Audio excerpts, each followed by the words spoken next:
Shit, it's a big bastard.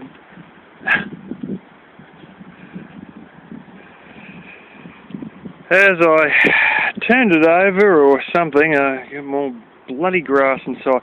Biggest issue with this thing is keeping it from getting grass and shit inside. And it looks like I have a bit of moisture inside.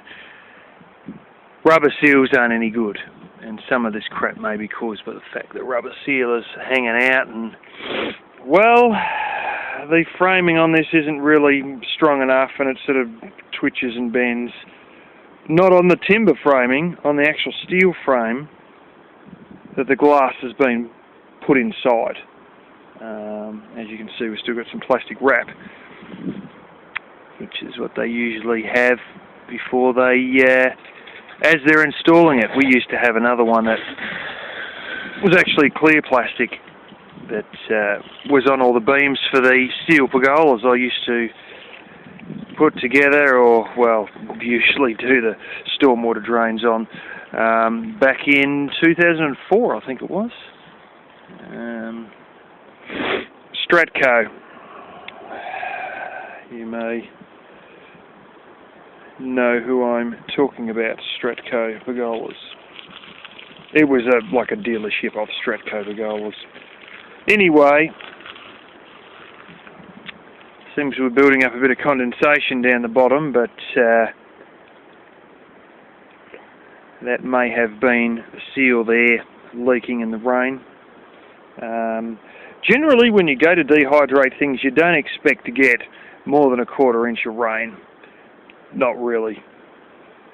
And that could account for that, but I may go and, oh yeah, bit of bloody pool of water in there too.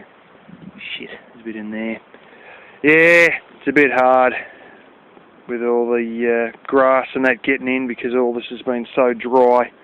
Even last night when I flipped this over, that may have stirred up some grass by setting the edge of it on the ground before I lifted it over, and that's could be a bit more of the story. But a lot of it is actually these bits of cypress leaves, whatever you want to call them, that are actually jammed inside here from sitting under a cypress tree for so many years.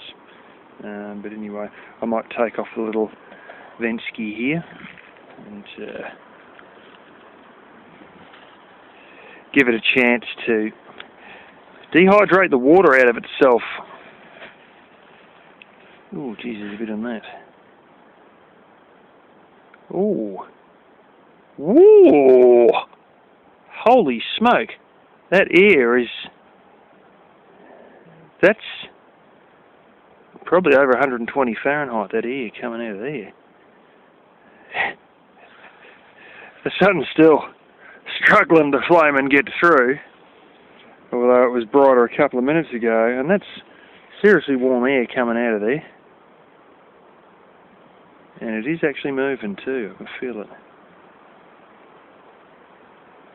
Yeah, that is, whoa.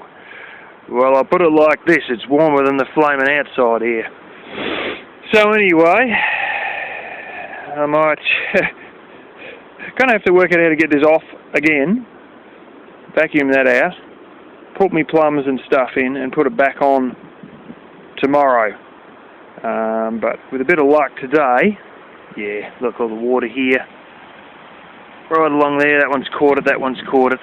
With a bit of luck, the sun is supposed to be mostly sunny tomorrow, so we'll see how it all goes, and I'll start the dehydrating process in a couple of days' time. It's supposed to kick up to 27 degrees Celsius. Sure, it's that's like about 80 Fahrenheit, I think.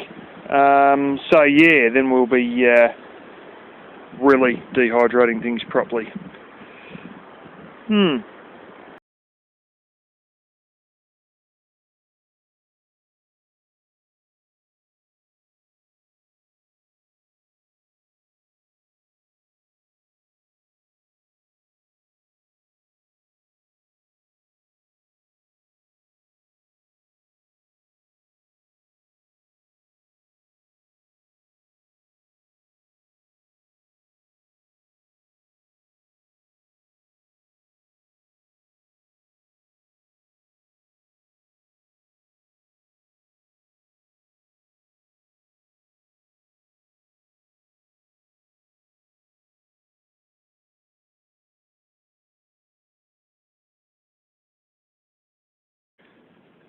Well, the leaves looked a lot darker when I was driving along the other day, but that, I believe, is a blood plum.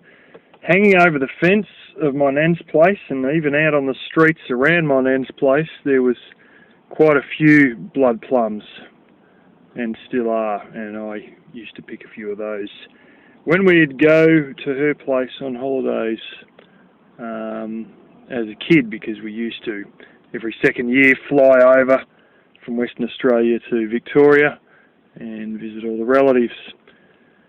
For some reason there is no plums on that one, and it is nowhere near as dark as most blood plums are. It's about the same darkness as the tree that was beside the first plum tree I was picking there. Yeah, maybe it's a bit of a hybrid mix between the two. Who knows? But anyway, I also showed a edible brassica there, a bit of Charlotte mustard. As you may know, in America, sometimes here they just call it Charlotte. Wild European mustard, they know it as in Europe.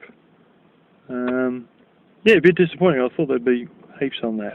I've got enough for mucking around with a dehydrator, but I was hoping to show a comparison between the dark plums and the dark leaves. But not quite as dark as most blood plums I see. Alrighty. Had to vacuum out the shitstorm in here, the dehydrator rather. Yeah. This frame is a piece of crap. These seals are deteriorated. There's all cypress pine bits stuck in between it. I'm going to have to rip that steel frame off and rebuild some sort of a frame that lines up with all this, probably during the winter or some other time, not now when I'm trying to experiment with it. A lot of the warm days that I am going to have to experiment are going to be lost when I'm at my sister's place. But, you know, there's still the end of January and February, but I don't know how overripe the plums will be at that point. Hopefully I'll be able to ransack a few off some of these blood plums, especially ones around there where my nan used to live, because I've got a bit of a idea where a few of those trees are, and a few of the local blood plum trees obviously. Also notice there's some pears and whatnot. Might be doing a few pear slices, and might just go and buy something from the shop and throw it in to test the dehydrator in future. But yeah, really speaking, I think at some point after this summer is over, I'll go around and blow all this wood with the air compressor, and I may actually paint it all too, just to seal it up. And then there's this stuff I can get it's basically like foam, about that thick, not like mattress foam, but like your higher density, you know, black sort of foam. Sometimes they make it in grey with adhesive backing. And we used to have rolls of this stuff at air radiators for the in-between.